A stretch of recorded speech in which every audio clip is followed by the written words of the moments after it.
case you couldn't tell by the title of this video, my background, this toy, this shirt, and this cardigan, I'm going to be talking about Beauty and the Beast.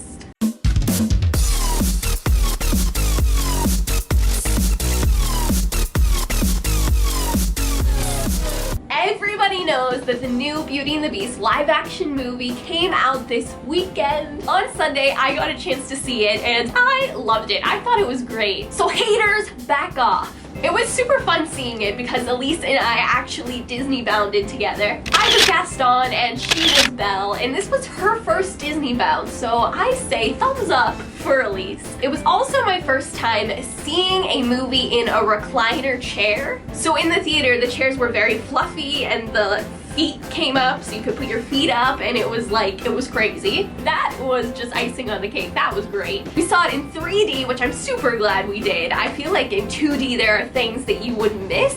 Not like plot points or characters, but like fun little things that you miss, like things coming at you in Be Our Guest. I went on Twitter and I asked you guys to ask me some questions so I could talk about my thoughts on the movie. Did you like Dan Stevens as the Beast? And did you like his song Evermore? I love Dan Stevens. I thought his performance was so good and it added like new layers to the Beast. Obviously the storyline and the writing added new layers to the Beast, but I felt like he took it to another level, the way that he played it. I loved his voice, not only singing, but also just speaking. And I did like Evermore, although I have to say I didn't quite like it as much as If I Can't Love Her from the musical. If I Can't Love Her is probably my favorite male solo song in all of musical theater. It is the best. So while Evermore is a really good song and it's really touching and it's beautiful and it's great, it's not quite as good as If I Can't Love Her. I feel like they could have used If I Can't Love Her in the movie. I know it's supposed to be like a big number to close the first act, so in the movie it would have been like a big finale at a part that's not the finale. But I don't know, I feel like they could have used it, but I'm happy with Evermore. Did you cry? And if so, what part made you the most emotional? I cried a little bit. Not like sobbing, but like there were tears.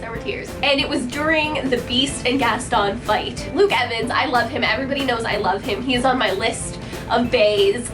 He was scary as Gaston. And when the Beast and Gaston were fighting and there were guns, I was done. I was out. And I cried. What did you think about the new songs they added and how they remade some of the others? Of the new songs, Evermore is definitely my favorite. I felt like some of the other ones weren't quite up to par, like Days in the Sun, I felt like wasn't really like a classic. Also, I don't know how much they revamped the others as much as they resurrected them. I believe some of the parts that were added in Gaston were actually lyrics done by Howard Ashman for the original that didn't make the cut. I liked the expanded songs. I know some people didn't, but I felt like the more the merrier, you know? Like, we love these songs, why not have more? Which part did you like better in the movie, and which part did you like better in the original? Ooh!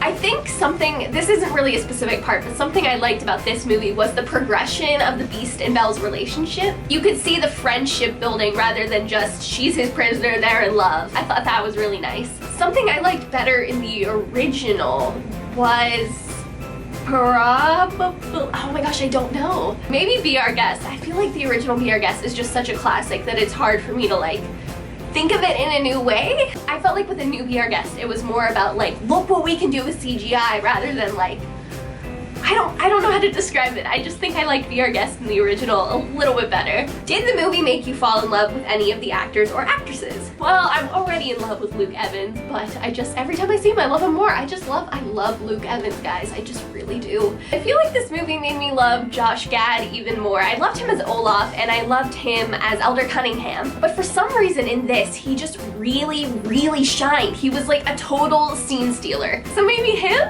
Did you think that Emma Watson sounded auto-tuned? Unfortunately, yes, I did. It didn't really bother me a whole lot, but the very first line of the entire movie where she says, "Little town is a quiet village," I felt like, I was like, oh, this is auto-tuned. And it took me out of the story a little bit because I was like, oh, this is auto-tuned. I don't know how to describe it. I just heard that line and I was like, oh, I'm watching Emma Watson as Belle. Like, I don't know if that even makes sense. But as the movie went on, it didn't bother me that much. I was pretty invested in the story and like that was Belle and not Emma Watson. But that very beginning part, I was just like, Oh, why?